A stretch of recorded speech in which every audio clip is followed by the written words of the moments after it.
as for the pleasures and terrors of the image of cooperation, as Bryce Peake, who's a graduate student in cultural production, talks to us about zombie flicks. So you're going to plug yourself in here. Yep.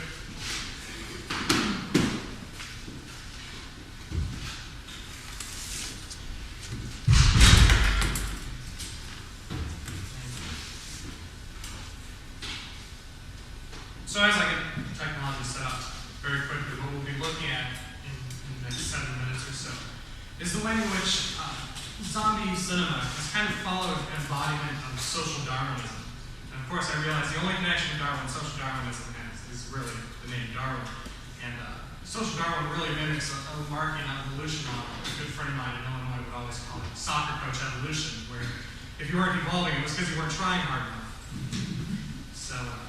So obviously, I thought the dawn of the Darwinians, speculative degeneration and hyperevolution, start out with a little clip so that everybody's mind is fresh on the zombie matter. It's a little visual, but I've removed some audio. In 1968, George Romero brought us Night of the Living Dead. It became the classic horror film of its time. Now, George Romero brings us the most intensely shocking motion picture experience for all time.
Nuclear figures in a post-nuclear world. You know, these are the degenerated bodies that were caused by human beings in the shadow of the bomb. And so if we figure it, 1968's Night of the Living Dead was really about bodies rising because there was a nuclear something in the atmosphere. And so we see the essential primitivity come to life there.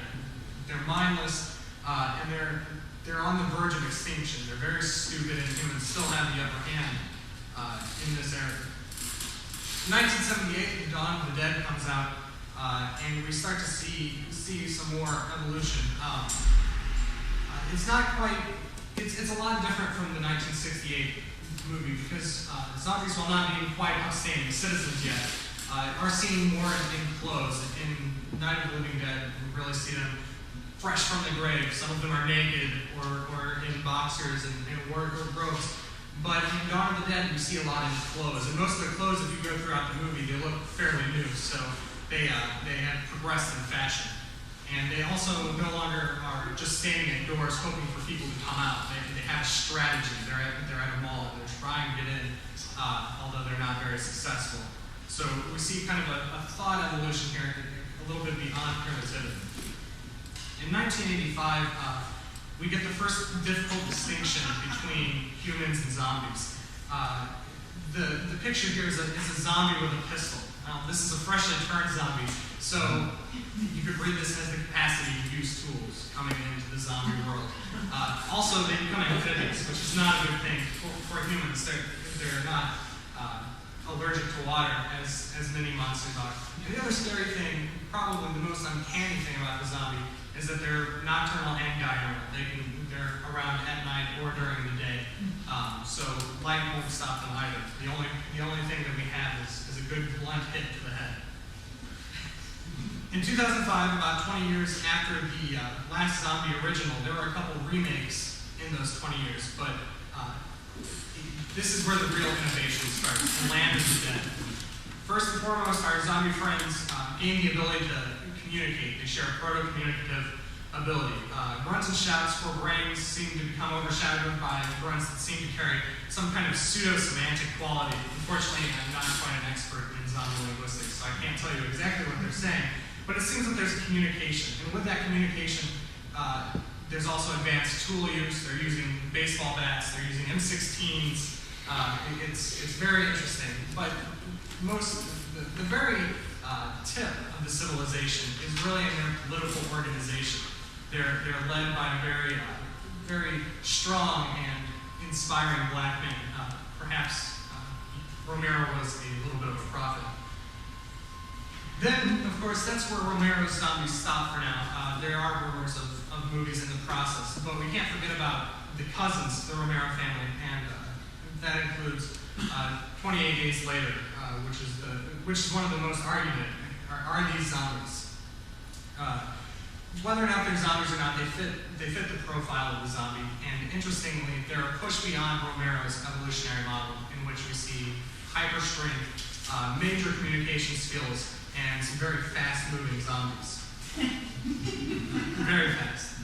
I Am Legend is another one of those movies where it's arguable whether or not they're zombies. Some people call them vampires. Maybe they're vampire zombies. But what we see is super advanced logical ideas. They hunt at night. They set up traps. If you've seen I Am Legend, as terrible as it is, there's some very interesting things in it. There's also a great kind of a race critique within the movie. The black man, Will Smith in the movie, is the primitive. He's the human being. He's the one of his kind supposedly left, and he's trying to outlive these pale white beings. And short of a powdered wig, we could obviously kind of fit that political kind of racial model into Darwin's time.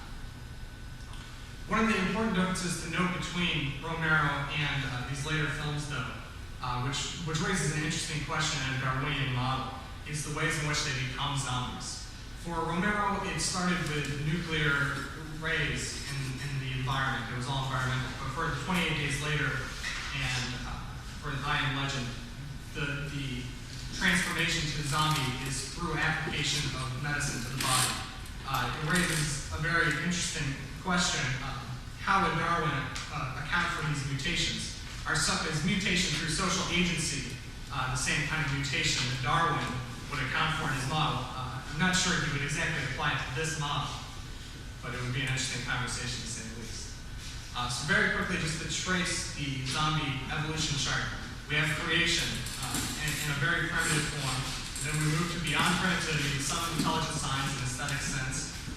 Then they become amphibious and they have the capacity for tool use. Then we see advanced tool use, communication skills, and civilization, as we call it. And then the final steps of the zombie evolution that we've seen recently, supreme being of humans. Who is more human and who is more advanced, the humans or their predecessors? And that is all I have. Thank you very much.